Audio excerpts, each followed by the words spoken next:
Okay sir, ಇತ್ತೀಚಿನ ದಿನಗಳಲ್ಲಿ ನೀವು ಹೆಚ್ಚಾಗಿ ಈ ಸಾಮಾಜಿಕ ಕಾರ್ಯಕರ್ತನಾಗಿ ಕೆಲವೊಂದು ಹೇಳಿಕೆಗಳನ್ನ ಕೊಡ್ತಾ ಬಂದಿದ್ದೀರಾ. ನಾವು ಕೂಡ ಸಾಮಾಜಿಕ ಮಾಧ್ಯಮಗಳಲ್ಲಿ ಜೊತೆಗೆ ಕೆಲವೊಂದು ಟಿವಿ ಮಾಧ್ಯಮಗಳಲ್ಲಿ ನೋಡಿದ್ದೀವಿ. ತಮ್ಮ ಹೇಳಿಕೆಗಳ ಕುರಿತಾಗಿ ನಾವು ಕೆಲವೊಂದು ನೇರವಾಗಿರುವಂತಹ ಪ್ರಶ್ನೆ, ಯಾಕಂದ್ರೆ ನೀವು ಯಾವುದೇ ಇದ್ರೂ ಮುಚ್ಚುಮರೆ ಮಾಡೋದಿಲ್ಲ, ಸ್ಟ್ರೈಟ್ ಫಾರ್ವರ್ಡ್ ಆಗಿ ಉತ್ತರಗಳನ್ನ ಕೊಡ್ತಾ ಹೋಗ್ತೀರಾ. ತಾವೇ ಕೊಟ್ಟಿರುವಂತಹ ಹೇಳಿಕೆಗಳಿಗೆ ನಮ್ದು ಕೆಲವೊಂದು ಪ್ರಶ್ನೆಗಳಿದೆ. ಸೊ ಮೊದಲನೇದಾಗಿ ಈಗ ಸರ್, ತಾವು ಈ ಸಾವರ್ಕರ್ ಅವರು ಕೊಟ್ಟಿರುವಂತಹ ಒಂದು ಹೇಳಿಕೆ ಬಗ್ಗೆ ಹೇಳ್ತೀರಾ. ಅಂದ್ರೆ ಶ್ರೀರಾಮ ಯಾವಾಗ ರಾವಣನ್ನ ವಧೆ ಮಾಡಿ ಬರ್ತಾನೋ, ತದನಂತರ ಭಾರತಕ್ಕೆ ಬಂದಾಗ ಏನೊಂದು ಧರ್ಮ ಸ್ಥಾಪನೆ ಆಯ್ತು, ಭಾರತ ದೇಶ ಸ್ಥಾಪನೆ ಆಯ್ತು, ಇದು ಸುಳ್ಳು ಅನ್ನುವಂತ ಹೇಳಿಕೆ ಕೊಡ್ತೀರಾ. ಸೊ ಇದ್ರ ಬಗ್ಗೆ ತಮ್ಮ ಒಂದು 2023 ಒಂದು ವರ್ಷದ ಹಿಂದೆ ಈ ಟ್ವೀಟ್ ಇಂದ ನನಗೆ ಜೈಲಿಗೆ ಹಾಕೋದು. ಹೌದು, ಈ ಟ್ವೀಟ್ ಅಲ್ಲಿ ನಾನು ಏನ್ ಹೇಳಿದೆ ಅಂದ್ರೆ,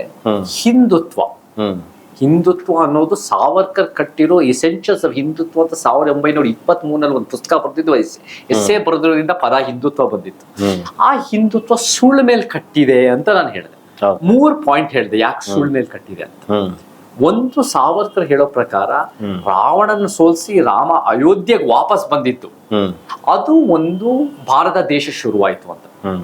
ಭಾರತ ದೇಶ ನಮಗೆ ರಾಮ ರಾವಣ ಅದು ಒಂದು ಕತೆ ಪುಸ್ತಕ, ಅದು ನಿಮ್ಗೆ ಇಷ್ಟ ಐತೆ ನೀವು ನಂಬ್ರಿ, ಇಷ್ಟ ಇಲ್ಲ ಅಂದ್ರೆ ಬಿಡಿ. ಆದ್ರೆ ಅದು ವೈಜ್ಞಾನಿಕತೆಯಿಂದ ನಂಬಕ್ಕಾಗಲ್ಲ. ನಮ್ಮ ದೇಶ 65-70 ಸಾವಿರ ವರ್ಷ ಆದಿವಾಸಿ ಬುಡಕಟ್ಟು ಈ ಅಲೆಮಾರಿ ಸಮುದಾಯದಿಂದ ಕಟ್ಟಿರೋ ದೇಶ. ನಮ್ಮ ದೇಶದಲ್ಲಿ ಬಹಳ ಒಂದು ವೈವಿಧ್ಯತೆ ಹಿನ್ನೆಲೆ ಇದೆ. ರಾಮ ರಾವಣನ ಒಂದು ಕತೆ, ಆದ್ರೆ ಅದು ವೈಜ್ಞಾನಿಕದ ಇತಿಹಾಸ ಅಲ್ಲ. ಭಾರತ ದೇಶ ಅಲ್ಲಿಂದ ಶುರುವಾಗಿಲ್ಲ. ಹೋಗ್ಲಿ, ನೀವು 50ನೇ ಇಸ್ವಿ ಜನವರಿ 26 ಸಂವಿಧಾನ ರಚನೆ ಆದಾಗಿಂದ ದೇಶ ಶುರುವಾಯ್ತು ಅಂತಾನೆ ಹೇಳಿ, ಅದ್ರಲ್ಲಿ ಏನೋ ಒಂದು ಸತ್ಯ ಇರ್ಬೋದು. ರಾಮ ರಾವಣನ್ ನಾನು ಒಪ್ಪಕ್ಕಾಗಲ್ಲ, ಅದ್ರಲ್ಲಿ ಅಷ್ಟೇ ಹೇಳಿಲ್ಲ. ಅದರ ಆದ್ಮೇಲೆ ನಾನು ರಾಮ ಜನ್ಮಭೂಮಿದು ಹೇಳಿದೆ, ಅದು ಕೂಡ ನಮಗೆ ಎಷ್ಟು ಮಟ್ಟಿಗೆ ವೈಜ್ಞಾನಿಕವಾಗಿದೆ. ಆ ರಾಮ ಜನ್ಮಭೂಮಿ ವಿಚಾರ ವಿಶೇಷವಾಗಿದೆ.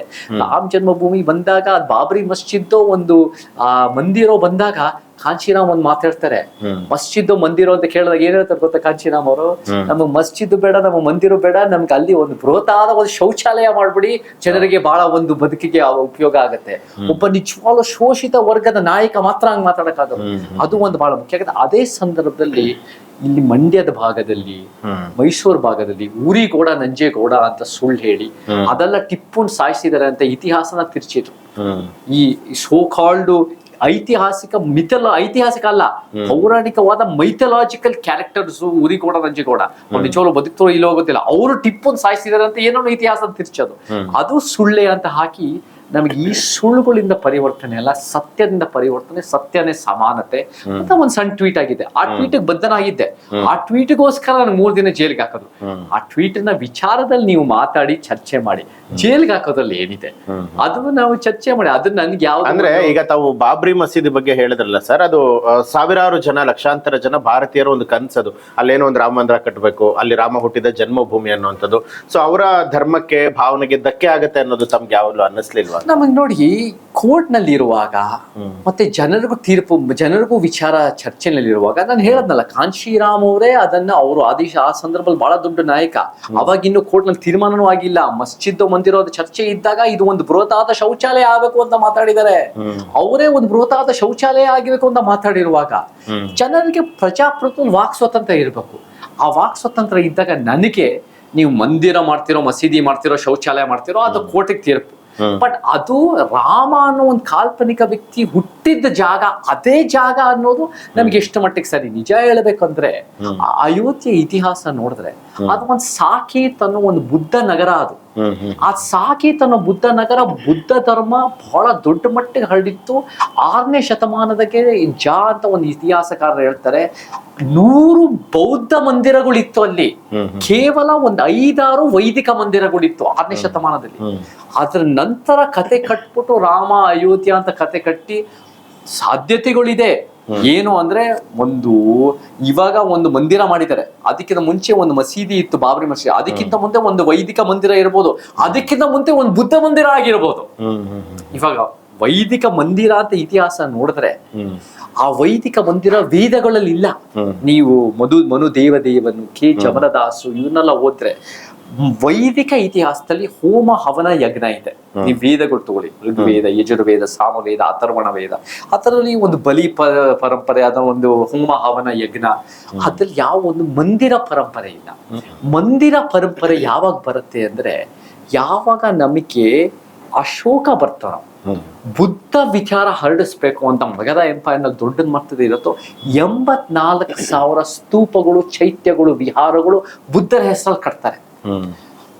ಎಷ್ಟೋ ಶತಮಾನಗಳ ನಂತರ 200-300 ವರ್ಷ ನಂತರ ವಾಪಸ್ ವೈದಿಕ ಪರಂಪರೆ ಪಿಶ್ಯ ಮತ್ತೆ ಶುಂಗ ಮತ್ತೆ ಇವರೆಲ್ಲ ಬಂದಾಗ ಆ ಬುದ್ಧ ಮಂದಿರಗಳು ನಿಗೂಢವಾಗಿ ಡಿಸಪಿಯರ್ ಆಗ್ಬಿಡ್ತವೆ.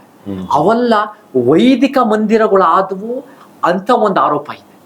ಸೊ ನಿಜವಾಗ್ಲೂ ಮೂಲತಃ ವೇದಗಳಲ್ಲಿ ಈ ಹಿಂದೂ ಧರ್ಮದಲ್ಲಿ ಮಂದಿರಗಳು ಇಲ್ಲ, ಬೌದ್ಧ ಮಂದಿರಗಳೇ ಈ ವೈದಿಕ ಮಂದಿರಗಳಾಗಿದ್ದು. ಆ ವೈದಿಕ ಮಂದಿರಗಳು ಸಾಧ್ಯತೆಗಳಿದೆ. ಅದನ್ನು ಕೂಡ ರಾಜ ಯಾವ ಮುಸ್ಲಿಂ ರಾಜ ಬಂದು ಹೊಡೆದಾಕಿ ಅದನ್ನು ಮಸೀದಿ ಮಾಡಿರೋ ಸಾಧ್ಯತೆಗಳು ಇದೆ.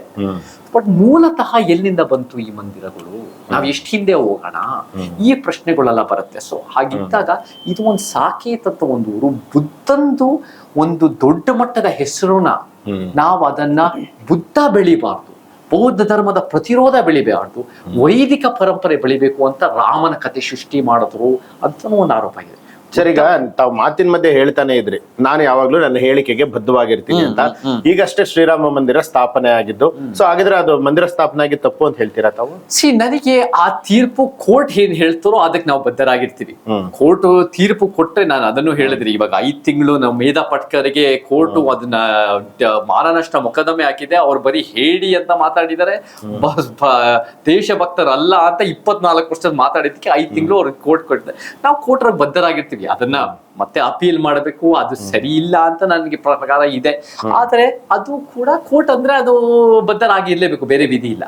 ಈ ವಿಚಾರದಲ್ಲೂ ನನ್ನ ಕಣ್ಣಲ್ಲಿ ಕೋರ್ಟ್ ತೀರ್ಪು ಕೊಟ್ಟಿದೆ. ಕೋರ್ಟ್ ತೀರ್ಪು ಕೊಟ್ಟಂತೆ ಅದು ಆಗತ್ತೆ. ಆದ್ರೆ ಇನ್ನೂ ಆಳವಾಗಿ ಹೋಗಿದ್ದಿದ್ರೆ, ಇನ್ನೂ ಆಳವಾಗಿ ನೋಡಿದಿದ್ರೆ, ಇನ್ನೂ ಒಂಥರ ಪೊಲಿಟಿಕಲ್ ಇಂಟರ್ಫಿಯರೆನ್ಸ್ ಇಲ್ದಿದ್ರೆ ಇನ್ನೂ ಒಂದು ಉತ್ತಮವಾದ ತೀರ್ಪು ಕೊಡಕ್ ಸಾಧ್ಯತೆಗಳು ಇರ್ತಾ ಇತ್ತು ಅಂತ ನನಗೆ ಅನ್ಸುತ್ತೆ. ಒಂದ್ ವೇಳೆ ಈಗ ನಾವು ಒನ್ ವರ್ಡ್ ಆನ್ಸರ್ ಅಲ್ಲಿ ತಮಗೆ ಕೇಳಿದ್ರೆ, ರಾಮ ಮಂದಿರ ಕಟ್ಟಿದ್ದು ಸರಿನೋ ತಪ್ಪು? ಹಂಗ ನೋಡಕ್ಕಾಗಲ್ಲ, ಒಂದು ವರ್ಡ್ ಆನ್ಸರ್ ಕೊಡಕ್ಕಾಗಲ್ಲ. ಬಟ್ ಮೂಲತಃ ರಾಮ ಮಂದಿರ ಬಾಬರಿ ಮಸ್ಜಿದ್ ಗಿಂತ ಮುಂಚೆ ರಾಮ ಮಂದಿರ ಇದ್ರೆ, ರಾಮ ಮಂದಿರ ಮುಂಚೆನೂ ಕೂಡ ಒಂದು ಬುದ್ಧ ವಿಹಾರ ಇರೋ ಸಾಧ್ಯತೆಗಳಿತ್ತು. ಸೊ ನಮ್ಗೆ ಎವಿಡೆನ್ಸ್ ಜಾಸ್ತಿ ಬೇಕು, ನಮ್ಗೆ ಹುಡುಕಾಟ ಜಾಸ್ತಿ ಬೇಕು. ನಮಗೆ ಮಂದಿರ ಮಸೀದಿಗಳಿಗಿಂತ ನಮಗೇನೋ ಕಾಂಚೀರಾಮ್ ಅವ್ರು ಹೇಳ್ತಾರೆ, ಒಂದು ಬೃಹತಾದ ಶೌಚಾಲಯ ಇದ್ದಿದ್ರೆ ಬಹಳ ಜನರು ಬದುಕಿಗೆ ಸರಿ ಹೋಗ್ತಾ ಇತ್ತು. ಅದು ಹೋರಾಟದ ಮನೋಭಾವ ಇರುವಂತವ್ರದೇ ಹಾಗೆ. ಹೋರಾಟದ ಮನೋಭಾವ, ಒಂದು ತಳ ಸಮುದಾಯದ ಒಂದು ಅನ್ಯಾಯದ ವಿರುದ್ಧದ ಆಲೋಚನೆ. ಅದು ಬಹಳ ನನ್ಗೆ ಬಹಳ ಜಾತಿ ಧರ್ಮ ಎಲ್ಲದಕ್ಕಿಂತ ಮಿಗಿಲಾದ ಮನುಷ್ಯತ್ವ, ಮನುಷ್ಯನ ಬದುಕು, ಮನುಷ್ಯತ್ವದ ಈ ಒಂದು ಅವೈದಿಕ ನಂಬಿಕೆಗಳಿಗಿಂತ, ಅವೈಜ್ಞಾನಿಕ ನಂಬಿಕೆಗಳಿಂದ ನಮ್ಗೆ ವೈಜ್ಞಾನಿಕವಾದ ಮನಸ್ಥಿತಿಗಳು ನಮ್ಗೆ ಮುಖ್ಯ ಅಂತ ಹೇಳಕ್ ಇಷ್ಟಪಡ್ತೀನಿ.